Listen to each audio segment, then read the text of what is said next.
दुनिया में कोई भी इंसान भले ही कितना शक्तिशाली हो, लेकिन वह सिर्फ एक चीज से जरूर डरता है, जिसका नाम है मौत। हर इंसान चाहता है कि वह लंबे समय तक जिंदा रहे और मौत के अंतिम क्षणों में भी वह जिंदगी के लिए संघर्ष करता है। आज जिंदगी के जूझने की बात हम इसलिए कर रहे हैं क्योंकि आज से 50 साल पहले कुछ लोगों ने खुद को जिंदा रखने के लिए जो जद्दोजहद की, उनको जानकर आप सिहर उठेंगे।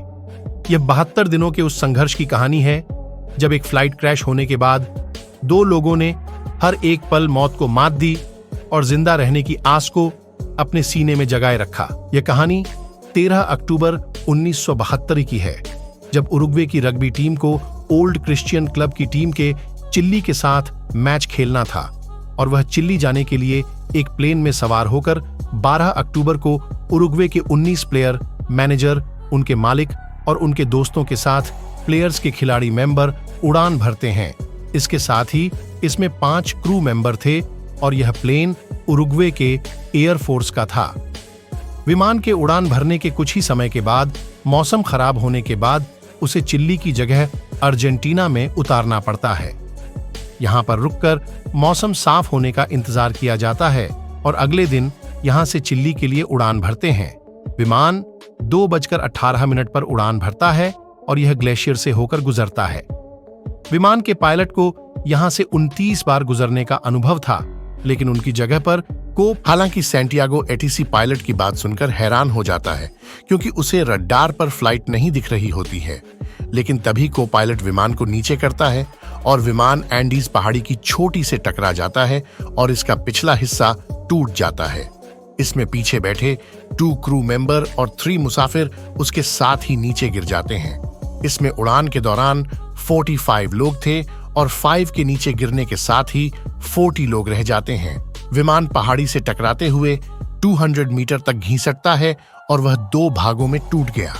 इस हादसे में पायलट की मौत हो जाती है और को पायलट फंस गया।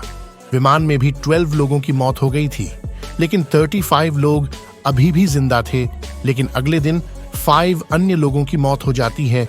एटीसी की रडार से विमान के गायब होने के अगले दिन ही 4 विमान सर्च ऑपरेशन में लग जाते हैं, लेकिन कोई सफलता नहीं मिलती। दूसरे दिन 3 देशों के 11 विमान सर्च ऑपरेशन के लिए निकलते हैं और क्रैश विमान के कुछ लोग उनको देख भी लेते हैं। वह सर्च फ्लाइट को देखते हुए चिल्लाते हैं, पर बर्फ होने के कारण ऊपर उड़ रहे विमान उनको नहीं देख पाए। ऐसा 3 बार हुआ जब क्रैश विमान के लोगों को सर्च फ्लाइट दिखी और उन्होंने हर एक मुमकिन कोशिश की, लेकिन कोई सफलता नहीं मिली। दिन तक सर्च ऑपरेशन चलने के बाद उसे बंद कर दिया गया क्योंकि मौसम खराब होने के कारण इतने दिन तक वहां कोई जिंदा नहीं रह सकता था। सरकार की तरफ से निर्णय लिया गया कि गर्मी पड़ने पर उनके शवों को ढूंढने के लिए सर्च ऑपरेशन चलाया जाएगा। एंडीज पहाड़ी पर फंसे लोगों ने माइनस तापमान से बचने के लिए टूटे फ्लाइट के टुकड़ों को इकट्ठा किया और उसकी सील करने की कोशिश की। विमान में सवार लोगों में 2 मेडिकल के छात्र भी थे। इनके पास कुछ मेडिकल किट भी थी और वह उनसे घायलों को बचाने में लगे थे, लेकिन 9वें दिन एक और शख्स की मौत हो गई। अब खुद को जिंदा रखने के लिए जंग शुरू होती है। विमान में खाने के लिए कुछ ज्यादा सामान नहीं था क्योंकि इनको ज्यादा लंबा सफर करना नहीं था। इनके पास खाने के नाम पर 8 चॉकलेट के डिब्बे, जैम के 3 बोतल, खजूर, ड्राई फ्रूट्स, कैंडिज और कई बोतल वाइन थी। उनके पास जो पानी था वो भी खत्म हो गया था। अब विमान में सिर्फ 27 लोग ही जिंदा बचे थे और उनको पता नहीं था कि कैसे जिंदा रहे। विमान में जो भी सामान था उसको 27 लोगों में बराबर बराबर बांट दिया गया और पानी के लिए बर्फ को पिघलाया गया। लेकिन 11वें दिन किसी की नजर विमान में पड़े एक रेडियो पर पड़ी और वह उसको बनाने में लग गया। रेडियो ठीक तो हुआ, लेकिन उसमें सिर्फ मैसेज आ सकते थे, जा नहीं सकते थे। रेडियो ठीक करने वाले शख्स ने सुना कि सरकार ने सर्च ऑपरेशन बंद कर दिया है और बचे हुए लोगों के पास आया और कहा, गुड न्यूज है। उसकी बात सुनकर सभी खुश हो गए तो उसने कहा कि हमारी मदद के लिए कोई नहीं आएगा और सरकार ने सर्च ऑपरेशन रोक दिया है। उसकी बात सुनकर लोग गुस्सा होते हैं कि इसमें गुड न्यूज क्या है, तो वह कहता है कि इसमें गुड न्यूज ये है कि अब हमारी मदद करने कोई नहीं आए। हमें जिंदा रहने और यहां से निकले के लिए खुद पर ही निर्भर रहना पड़ेगा। धीरे धीरे लोगों के पास खाना खत्म हो गया तो लोगों ने सीट के ऊपर लेदर के कवर को खाना शुरू कर दिया, लेकिन इसको खाने के बाद वह बीमार पड़ने लगे और मरने लगे।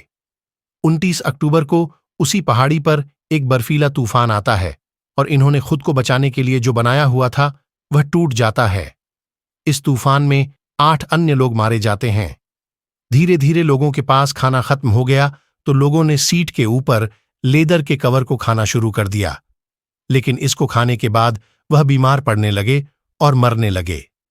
29 अक्टूबर को उसी पहाड़ी पर एक बर्फीला तूफान आता है और इन्होंने खुद को बचाने के लिए जो बनाया हुआ था वह टूट जाता है।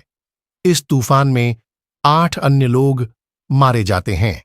अब सिर्फ 19 लोग ही बचे थे और बर्फ चारों तरफ थी। यहां पर मरने वाले लोगों की लाश खराब नहीं हुई क्योंकि माइनस तापमान होने के कारण वह जम चुकी थीं। अब इनके पास खाने की सभी चीजें पूरी तरह से खत्म हो गई थीं। बचे हुए लोग बैठकर यह बात करने लगे कि अब जिंदा रहने के लिए क्या करें, और फिर ऐसा फैसला होता है कि ये जो लाशें बाहर पड़ी हैं यह कि हमको जिंदा रख सकती हैं। सबसे बड़ी बात यह थी कि यह लाश उनके अपनों की थी। प्लेन के टूटे कांच से टुकड़े बनाकर लाशों के मांस को काटा गया और पहली बार उसको खाया गया। इसके बाद इनमें समझौता हुआ कि जो भी मरता है उसकी लाश को खा सकता है। 32वें दिन एक और मौत हो जाती है और अब 19 में से 18 बचते हैं। 33वें दिन एक अन्य शख्स की मौत होती है और 66वें दिन भी एक मर जाता है, जिसके बाद विमान में सवार हुए 43 लोगों में से सिर्फ 16 लोग बचते हैं। पूरे 2 महीने बीत जाने के बाद उनका वजन भी आधा हो जाता है। 60वें दिन इनमें से 2 प्लेयर यह तय करते, नेंडा और केनेसा, कि हम यहाँ पर बैठकर नहीं मरेंगे और बचने के लिए यहाँ से बाहर निकलेंगे। ये 11,000 फीट की ऊंचाई पर थे और समय समय पर यहाँ से निकलने की कोशिश करते हैं। एक तीसरा शख्स भी इनके साथ शामिल हो जाता है। बर्फ ज्यादा होने के कारण हाथ पैर को गलने से बचाने के लिए फ्लाइट की सीट के कवर और दूसरे सामानों को मिलाकर ड्रेस तैयार करते हैं। लाशों के कपड़े उतारकर पहनते हैं और यहाँ से निकल जाते हैं। फैसला ये होता है कि यहाँ से पश्चिम की तरफ जाएंगे और यह 3 दिन तक चलते हैं। 3 दिन के बाद उनके पास इंसानी मांस जो खाना था वह खत्म होने लगता है। ऐसे में यह तय किया गया कि तीसरा शख्स लौट जाएगा। वापस जाने के लिए रास्ता काफी आसान थे क्योंकि यह पहाड़ चढ़ रहे थे। ऐसे में वापस जाना आसान था और यह लोग 3 दिन के सफर में जहां पर पहुंचे थे, तीसरे शख्स को वहां से वापस लौटने में सिर्फ 1 घंटा लगता है। वह टीन की एक चद्दर पर बैठकर वापस आ जाता है। इन दोनों को चलते चलते 8 दिन बीत गए और इनमें से एक शख्स को ऐसी पहाड़ी दिखती है जिस पर बर्फ नहीं थी। ये उसकी तरफ चल दिए और 10वें दिन वहां पर पहुंच जाते हैं। यह दोनों 21 दिसंबर को वहां पर हरियाली और गाय देखते हैं। दोनों लगातार चले जा रहे थे लेकिन बोलने की हालत में नहीं थे। दोनों चलते चलते नदी के किनारे पहुंच जाते हैं। तभी इनको दूसरी तरफ 3 लोग दिखाई देते हैं। यह दोनों पूरी जोर से चिल्लाते हैं लेकिन नदी के पानी के शोर में उनकी आवाज दब जाती है। तभी अचानक उन तीनों में से एक शख्स को कुछ आभास होता है और वह देखता है। वह शख्स भी कुछ बोलता है कि लेकिन पानी का शोर फिर आवाज को दबा देता है। ऐसे में वह शख्स एक पेंसिल और कागज को एक पत्थर के टुकड़े में बांधकर इनकी तरफ फेंकता है और उसने इनकी जानकारी इनसे पूछी। इन्होंने उसमें लिखा कि हम उरुग्वे के वो रग्बी प्लेयर हैं जिनकी फ्लाइट क्रैश हो गई है। हमारे साथी अभी भी जिंदा है और मदद की आस लगाए बैठे हैं। हम दोनों उनके लिए मदद लाने के लिए आए हैं। आप हमारी बात को सही लोगों तक पहुंचा दें ताकि हमको मदद मिल सके। वह शख्स पढ़ता है और कहता है, टू मारो। अब उन दोनों के लिए यह रात काफी लंबी होने वाली थी। अगले दिन वहां की पुलिस तक यह बात पहुंचती है। चिल्ली अथॉरिटी वहां पर भागकर आती है और इन दोनों को वहां तक पिक किया जाता था और अस्पताल ले जाया जाता है। इसके बाद इन दोनों को लेकर 3 हेलीकॉप्टर जाते हैं। वहां पर सिर्फ एक चॉपर उतर सकता है। ऐसे में सिर्फ 7 गंभीर लोगों को ही एक चॉपर में लाया जाता है। बाकी को अगली सुबह वहां से लाया जाता है। जब उनसे पूछा गया कि आप कैसे जिंदा बचे हैं तो उन्होंने सच्चाई बताई। हालांकि यह पता चलने के बाद उनकी काफी आलोचना हुई, लेकिन फिर इन्होंने बताया कि हम सभी के बीच समझौता हुआ था कि अगर हमारी भी मौत हो जाए तो आप हमें खा सकते हैं।